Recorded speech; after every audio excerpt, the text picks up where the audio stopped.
Saya akan menjelaskan materi dari konsep dasar ekonomi syariah. Materi tersebut adalah akad. Saya akan menjelaskan definisi akad. Definisi akad. Akad berasal dari bahasa Arab, yaitu akad. Kata lain di Indonesia yang dipersamakan dengan istilah perjanjian. Secara etimologi, akad yaitu bermakna mengikat, menyambung, atau menghubungkan. Setelah saya menjelaskan definisi akad, sekarang adalah jenis-jenis akad. Jenis akad menurut para ahli hukum Islam, akad dibagi menjadi dua, yaitu jenis akad bernama dan jenis akad tidak bernama. Akad bernama adalah akad yang sudah ada namanya tersendiri, seperti akad, mudharabah, dan murabahah, dan lain-lainnya. Syarat-syarat akad. Syarat-syarat akad secara umum dibagi menjadi dua, yaitu syarat adanya terbentuknya akad, dan syarat sahnya akad.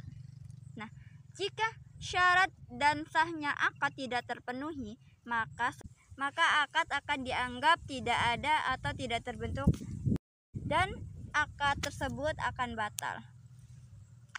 Dari ada syarat-syarat adanya akad, yaitu meliputi 7 macam, yaitu yang pertama bertemunya ijab dan qabul, yang kedua bersatunya majelis akad, yang ketiga berbilangan para pihak, keempat berakal, yang kelima objek akad dapat diserahkan, yang keenam objek akad ditentukan, dan yang ketujuh yaitu objek dapat ditransaksikan. Terus syarat sahnya akad itu ada 5, yaitu yang pertama tidak ada paksaan, yang kedua tidak dapat menimbulkan kerugian, yang ketiga tidak mengandung ketidakjelasan, yang keempat tidak mengandung riba, dan yang kelima yaitu tidak mengandung syarat fasid. Sudah dijelaskan dalam Al-Quran dalam surat Al-Ma'idah ayat 1, yaitu yang berbunyi, "Hai orang yang beriman, penuhilah akad-akad itu." Selain itu ada selain surat itu ada surat An-Nisa ayat 29, yaitu, "Wahai orang-orang yang beriman, janganlah kamu makan harta sesamamu dengan jalan batil, kecuali jika makan harta sesama itu dilakukan dengan cara tukar menukar berdasarkan perizinan timbal balik kata sepakat di antara kamu." Selain itu juga ada hadis yang riwayat Ibnu Hibban dan Ibnu Majah yang berbunyi, "Sesungguhnya jual beli itu berdasarkan kata sepakat." Paksaan dalam arti Islam yaitu sebagai tekanan atau ancaman terhadap seseorang yang menggunakan cara-cara yang menakutkan orang itu sehingga terdorong untuk melakukan suatu tindakan. Yang kedua yaitu penipuan. Penipuan itu sendiri adalah tindakan mengelabui oleh salah satu pihak terhadap pihak lain dengan perkataan atau perbuatan bohong. Yang ketiga yaitu kekhilafan. Kekhilafan adalah suatu keadaan dalam diri seseorang yang mendorongnya untuk menggambarkan sesuatu tidak sebagaimana kenyataannya.